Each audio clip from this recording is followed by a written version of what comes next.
Hey,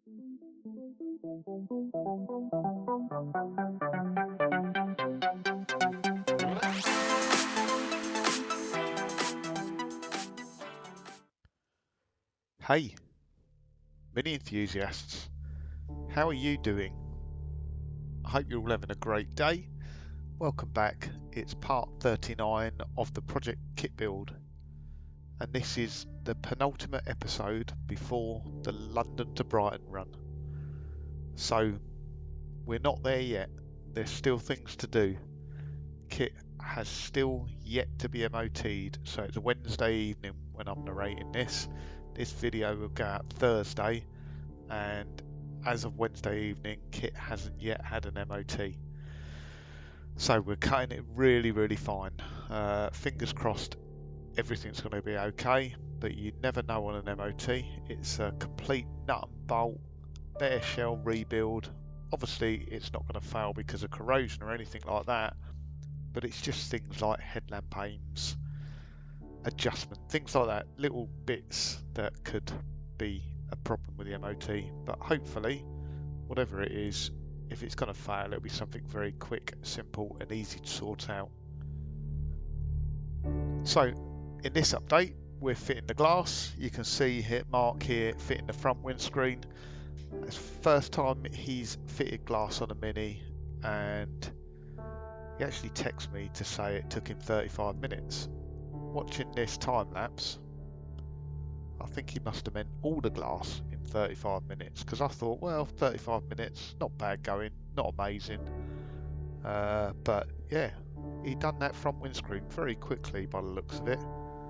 We're at 16 times here, so maybe someone can rewind it back and work out how long it takes, or how long it took. But it's pretty quick there. And again, good to see Lucy getting her hands dirty. She's really getting involved with this build. And yeah, I think it's a great achievement for both of them. So it's not too bad to fit a front screen. You do, when it comes to fitting the insert around the rubber, or the inside of the rubber, which actually holds the screen in place, kind of tensions the rubber seal, you really need one of those windscreen filleting tools. There's a couple of types, one with a roller on and one which is just like a diamond shape loop or piece of metal. Fit the trim in the middle and you work it around the window rubber, and it makes light work of it. Moving on to the rear screen, what you'll see Mark doing first is just putting car shampoo on the window rubber. It just gives a little bit of lubricant, makes the window glass much easier to fit, and because it's only car wash, it's not going to damage the bodywork, and you can just wash it off afterwards with no problem.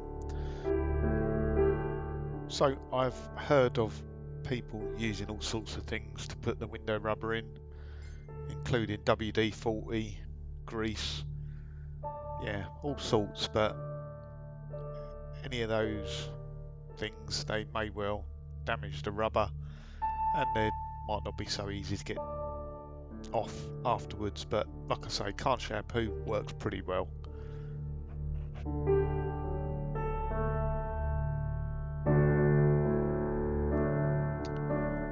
And now moving on to the rear quarter windows. Obviously the front door glass is already in. The rear quarter windows are probably the easiest of all the windows to fit in a Mini, just because it's quite simple to get the rubber in. You'll notice these are fixed rear windows rather than opening ones, and there is a reason for that, and Lucy obviously likes black, didn't want the black trim that goes round the rear quarter windows. So obviously if you have non-opening ones, it's just a black rubber. And you can actually see here Mark's taking the chrome trim off an opening rear quarter light by the looks of it, or opening rear quarter window, cleaning it up and using that for the glass. So they're compatible either way, whether it's fixed or opening. And then with these ones, you fit the rubber on the glass first and then pull it in to the window frame. You can use a bit of string, something like paracord or something like that. Again, a little bit of lubricant on it helps. There you go. And you can see Mark threading round some string there. You don't want the string too thin because it can rip the rubber, but it needs to be pretty strong as well. And like I say, pretty easy to do once you get the knack of it. Trying to work out, actually, it's years since I've done one. Last one I done was on Vinny. I can't remember. I think it's probably easier to put it in bottom first. But what I'm thinking actually is when you've put a new headlining in there, just to avoid damaging the headlining in any way, if you can, I guess it would probably be better to put the top in first, just because you've not got to pull the string through that part then. Maybe pull the bottom end in where it's metal rather than up against the headlining, but I don't know. Mark seems to have done a good job of it anyway. And yeah, things like this, definitely a two-person job. Yeah, probably can do it on your own, but it's helpful if you've got someone outside just applying a little bit of pressure to make sure it doesn't pop out. Then moving inside the car now, again just finishing off parts now. So this is the centre console where the gear lever goes, and I think Mark has the iconic KITT voice synthesizer interface to fit on there.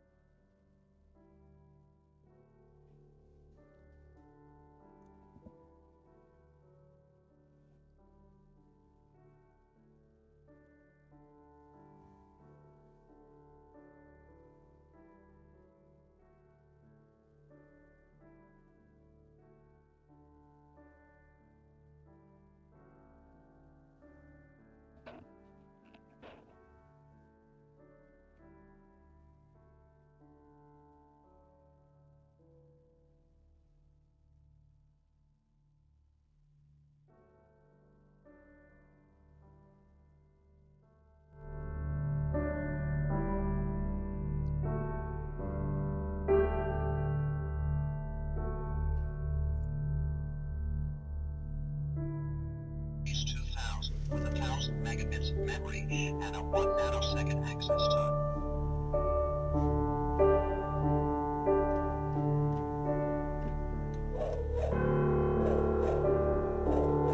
I'm very pleased to meet you. Anything you can think of, I'm sure I can perform.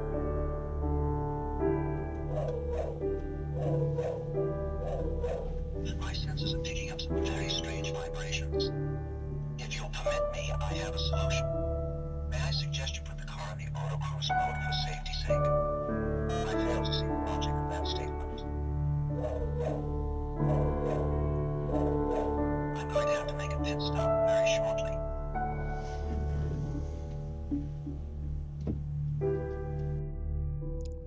Mark just having a play there, but how cool is that? And that's not the only KITT gadget on there as well. Obviously it's got the light on the front of the car, and I don't want to spoil surprises. It has external speakers on it as well, so yeah, but there is another system on there. I'll leave that until we do the kind of final update, London to Brighton.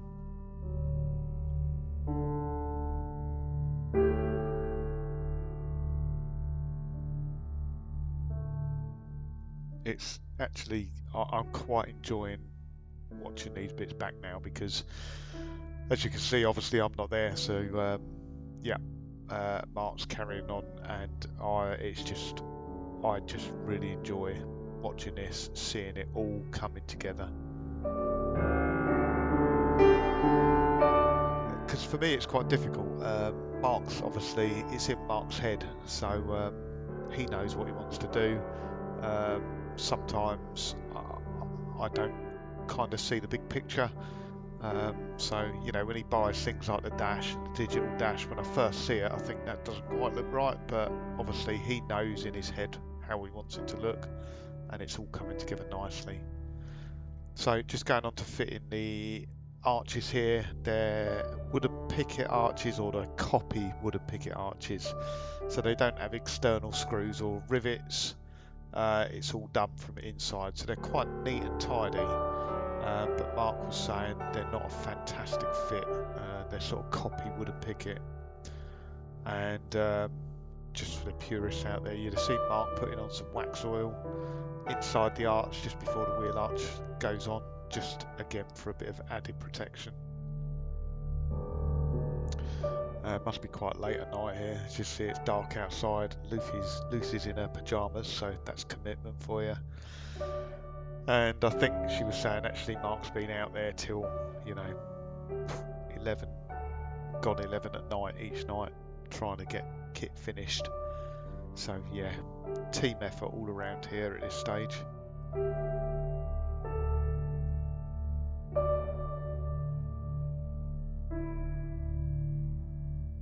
Bit of a health and safety issue there, wasn't there? Lucy holding the wheel arch while Mark's drilling it.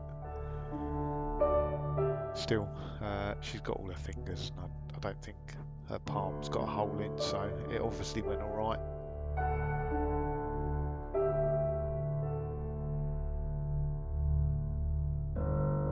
And here we go. It's looking really, really good. And it's filthy dirty at the moment as well, so it hasn't been cleaned since it come back from their paint preparation. TCR halo headlights in the front there. Just waiting for the final bits of trim to go on, like the grille, headlamps around, etc. So we're coming to an end of this episode. Look at those doors, they're amazing, they look really cool, and inside is really starting to look good now. So sorry, there is one more update coming. That's tomorrow, that's Friday before London to Brighton will be the final one before the reveal at London to Brighton.